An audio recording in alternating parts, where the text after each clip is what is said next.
G, fair and square, کھری بات۔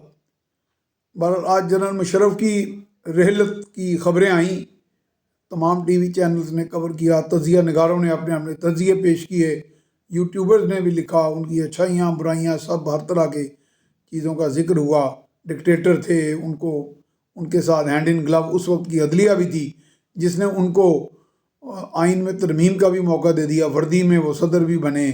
یہ چیزیں بہرحال غیر آئینی یا جو بھی تھا، کچھ لوگوں نے یہ بھی کہا اور ہم نے بھی یہ چیزیں آبزرو کی کہ اس دور میں پیسہ ملک میں معاشی استحکام تھا، بہتری تھی۔ یا یعنی آج کل تو ہم جمہوریت کا راگ الاپ رہے ہیں، تو دو جمہوری ہمارے پاس ابھی تازہ ترین جو ایک حکومت گئی پی ٹی آئی کی، اس میں بھی کوئی اتنی کمی نہیں تھی۔ وہ آج کل کے دور کے حوالے سے تو چیزیں کم قیمت پر مل رہی تھیں، لیکن ان کے جو ماضی کے دور کے موازنے میں وہ ڈبل سے ڈبل تھیں، اور آج ڈبل سے اور ڈبل ہیں عمران خان کے دور کے مقابلے میں۔ تو معیشت تو پھر اس لحاظ سے لوگ تو یہ بھی اگر عام آدمی کو دیکھیں کہیں جی ایک ڈکٹیٹر کے دور میں دو بڑے ڈیم بن گئے، وہ لوگ پھر بہت زیادہ پس منظر میں نہیں جاتے۔ ہم تجزیہ نگاروں کا کام ہے، اس پہ کسی وقت بات کریں گے آپ، چونکہ وہ دنیا سے رخصت ہو گئے ہیں، اللہ تعالیٰ ان کی مغفرت کرے۔ مجھے بس دو کو واقعات ذرا بیان کرنے ہیں جو میری ان سے 5-6 ملاقاتیں ہیں۔ نیشنل ڈیفنس یونیورسٹی میں تھا تو ہمارا ایک وفد انہیں ملنے گیا تھا، ایوان صدر بڑے اچھے انداز میں پیش آئے، لیکن وہ بڑے ویل انفارمڈ تھے۔ ہمارے ساتھ ایک ہماری کلیگ تھیں جو اسمبلی کی رکن تھیں، اور انہوں نے کوئی بات کی تو انہوں نے کہا جی مجھے یہ ساری باتیں معلوم ہیں، یعنی کہ جو چیز ہم انہیں کہتے تھے کافی حد تک انہوں نے پہلے اس کی معلومات لی ہوتی تھی۔ تو یہ میرے ایک اچھے ایڈمنسٹریٹر کی، ایک کامیاب ایڈمنسٹریٹر کی نشانی ہے۔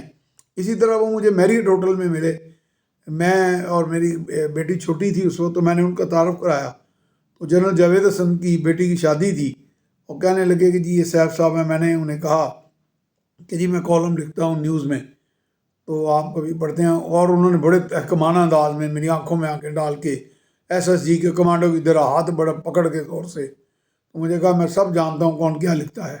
تو مجھے تو ایسے لگا کہ شاید میں اگلے لمحے یہاں سے اٹھایا جاؤں گا، لیکن بہرحال وہ کانفیڈنس میں نے ان کو پہلے بھی دیکھا ہوا تھا جب وہ بطور چیف ایگزیکٹو گورنر ہاؤس میں آئے، اور کچھ دوستوں سے ہم سارے جو سینئر ایڈیٹرز جرنلسٹ موجود تھے اور گورنر ہاؤس لاہور میں، تو کھانا بھی ہم نے کھایا، ان کے ساتھ ملاقات بھی ہوئی، سوال جواب بھی ہوئے۔ تو ہاتھ ملاتے ہوئے درمیان میں ایک سٹول سا آ گیا، تو انہوں نے جمپ لگا کے سٹول سے آگے طرف آ گئے، جس طرح کہ بالکل نوجوان ہوتا ہے۔